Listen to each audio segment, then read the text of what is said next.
ஆரோக்கியமான வாழ்விற்கு யோக குருஜி தனசேகரனையா நடாத்த தியான பட்டறை எதிர்வரும் 17ஆம் தேதி காலை 8:30 மணி முதல் 5 மணி வரை ஆம்பல் அரங்கு செல்வா பலஸ். வடக்கு கிழக்கில் பிறந்தவர்கள் என்ற அடிப்படையில் நாங்கள் நன்கு உணர்கின்றோம். ஆகவே இந்த விடயத்தின் மீது நடவடிக்கை எடுக்க வேண்டியது அவசியமான ஒரு விடயமாகும்.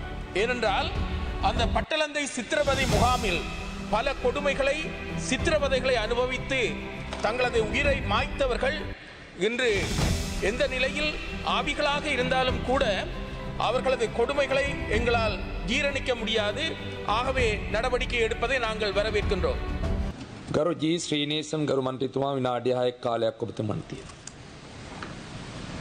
சபைக்கு தலைமை தாங்குகின்ற உறுப்பினர் அவர்களே, இன்றைய தினம் பட்டலந்தை என்கின்ற இடத்தில் நடைபெற்ற சித்திரவதைகள் பற்றி பல கருத்துக்கள் பரிமாறப்பட்டு கொண்டு வருகின்றன.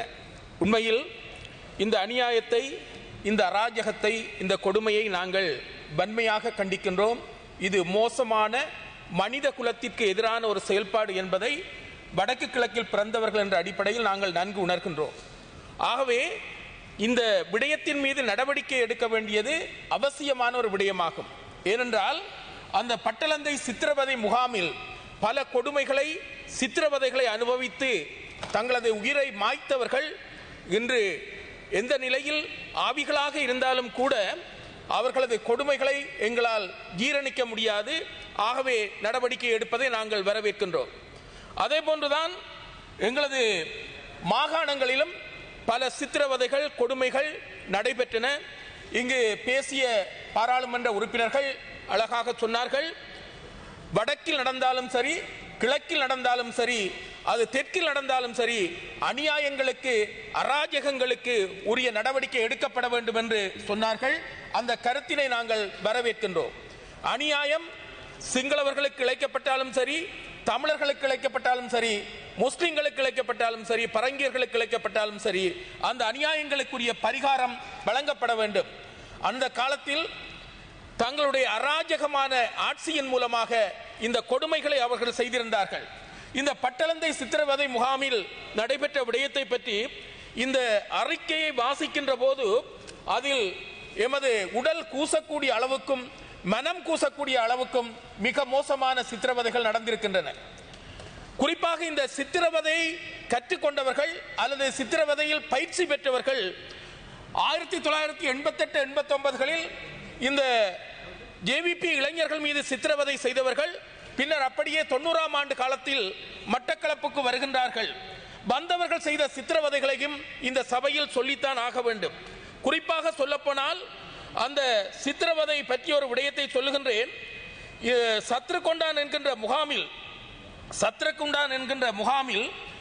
1990ஆம் ஆண்டு 9ஆம் மாதம் 9ஆம் திகதி அந்த முகாமை சேர்ந்தவர்கள், குறிப்பாக சொல்லப்போனால் கேப்டன் திஸ்ஸ வர்ணகுலசூரிய தலைமையில் ஒரு சுற்றி வளைப்பு நடைபெறுகின்றது. நான் நினைக்கிறேன் இப்படிப்பட்டவர்களும் இந்த பட்டலந்தை முகாமில் சம்பந்தப்பட்டவர்களாக இருக்க வேண்டும். இந்த சுற்றி வளைப்பின் போது 186 பொதுமக்கள் கைது செய்யப்பட்டார்கள். 186 பொதுமக்கள் என்று சொல்லுகின்ற போது குடும்பத்தோடு அவர்கள் கைது செய்யப்பட்டார்கள். அதில் 186 பேர்களில் 10 வயதுக்குட்பட்ட சிறுவர்கள், குழந்தைகள் 42 பேர் இருந்தார்கள். 11 வயதுக்கும் 59 வயதுக்கும் இடைப்பட்டவர்கள் 116 பேர் இருந்தார்கள். 60 வயதுக்கு மேற்பட்ட முதியவர்கள் 28 பேர் இருந்தார்கள். இந்த 10 வயதுக்குட்பட்ட குழந்தைகளில் விசேட தேவைக்குரியவர்கள் 5 குழந்தைகள் காணப்பட்டார்கள். இவர்கள் அனைவரும் சத்ருகொண்டானில் காணப்படுகின்ற பாய்ஸ் டவுன் என்று சொல்லப்படுகின்ற அந்த முகாமுக்கு பட்ட பகலில் அழைத்து செல்லப்பட்டார்கள். இதில் முக்கியமானவர் திஸ்ஸ வர்ணகுலசூரிய தலைமையில், மேலும் கேப்டன் ஹேரத் விஜயநாயக்கா போன்றவர்கள் தலைமையில் வந்தவர்கள் தான் அழைத்து சென்றார்கள். இதற்கு பெர்னாண்டோ என்பவர் இருந்தார். இவர்கள் அழைத்து செல்லப்பட்டவர்கள் அன்று இரவு, அதே நாள் இரவு 186 பேரும் வெட்டி கொலை செய்யப்பட்டும், பெண்கள் மானசீகப்படுத்தப்பட்டு, அதாவது பாலியல் பலாத்காரம் செய்யப்பட்டும், வெட்டி கொலை செய்யப்பட்டு அந்த தோண்டப்பட்ட ஒரு கிடங்கில் போட்டு எரிக்கப்பட்டார்கள். அந்த கிடங்கு கூட இப்ப மிச்சம் சொச்சமாக அந்த எரிக்கப்பட்டவர்களின் எச்சங்கள் காணப்படுவதை அறியக்கூடியதாக இருக்கின்றது. ஆகவே பட்டளந்தை சித்திரவதை முகாமில் பயிற்சி பெற்ற இந்த பயிற்சிதாரிகள் சத்ருகொண்டான் என்கின்ற இடத்தில் ஒரே இரவில் 186 பொதுமக்களை கொலை செய்திருக்கின்றார்கள். அதற்குரிய விசாரணை நடைபெற்றது. ஆனால் அதற்குரிய நீதி பரிகாரம் இன்னும் கிடைக்கவில்லை என்பதை வேதனையோடு சொல்லிக்கொள்ள விரும்புகின்றேன். 35 ஆண்டுகள் கடந்திருக்கின்றது. இந்த பட்டளந்தை சித்திரவதையை பொறுத்தமட்டில் 37 ஆண்டுகளின் பின்னர் உங்களால் இந்த ஆட்சியை கைப்பற்றக்கூடியதாக இருந்தபடியால், அந்த அதிகாரத்தில் வரக்கூடியதாக இருந்தபடியால் அதற்கான நீதி கதவுகளை நீங்கள் திறந்திருக்கின்றீர்கள்.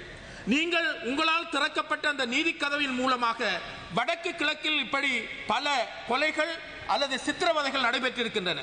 எனவே சகலருக்கு நீதி, சட்டத்தின் முன்னிலையில் யாவரும் சமன், சகலருக்கு நீதி என்ற அடிப்படையில் பார்க்கின்ற போது நிச்சயமாக இங்கு உங்களால் திறக்கப்பட்ட நீதி கதவுகள் வடக்கு கிழக்கிலும் திறக்கப்பட வேண்டும். இவ்வாறு அநியாயம் செய்த, அராஜகம் செய்த அந்த கொடியவர்கள் சட்டத்தின் முன்னிலை நிறுத்தப்பட்டு தண்டிக்கப்பட வேண்டும். இந்த பட்டளந்தை அறிக்கையை வாசிக்கின்ற போது அதன் இறுதியில் சில விதப்புரைகள் 5 கூறப்பட்டிருக்கின்றன. அந்த விதப்புரைகளை வாசித்து பார்க்கின்ற போது சொல்லப்படுகின்றது, சினமூட்டுகின்ற செயல்கள் நடைபெற்றாலும் சரி அல்லது ஆத்திரமூட்டுகின்ற செயல்கள் நடைபெற்றாலும் சரி, அரச தரப்பை சார்ந்தவர்கள் சட்டத்திற்குட்பட்டு செயல்பட வேண்டும் என்பதை கூறியிருக்கின்றார்கள். மீண்டும் சொல்லப்படுகின்றது, குற்றங்கள் செய்தவர்கள் தண்டிக்கப்படாத காரணத்தினால் மீண்டும் மீண்டும் அவர்கள் குற்றங்களை செய்து கொண்டிருக்கின்றார்கள் என்று சொல்லப்படுகின்றது.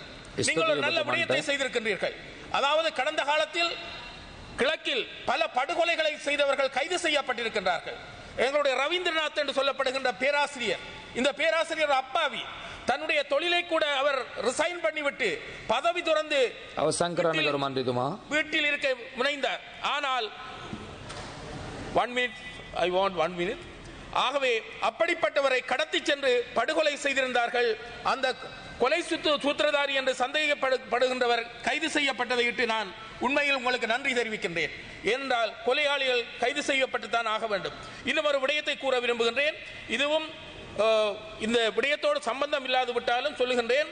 புதிய ஜனாதிபதியின் தெரிவின் பின்னர் வீதி அபிவிருத்தி அதிகார சபையில் தரம் 1 தொடக்கம் 3ற்குரிய 30 பணிப்பாளர்களின் 30 செகண்ட் நியமனத்துக்கான விண்ணப்பங்கள் 19/10/2004 கோரப்பட்டது. அதற்கான நேர்முக பரீட்சையும் நடைபெற்றது. ஆனால் இதுவரை நியமனங்கள் வழங்கப்படவில்லை. நேர்மையான முறையான நிர்வாகத்தை ஏற்படுத்துவதற்காக நீங்கள் செய்த அந்த கிழக்கு மாகாண பணிப்பாளர் மற்றும் அதிகாரிகளுக்கான நியமனங்கள் வழங்கப்பட வேண்டும் என்பதையும் சுட்டிக்காட்டி எனது உரையை நிறைவு செய்கின்றேன்.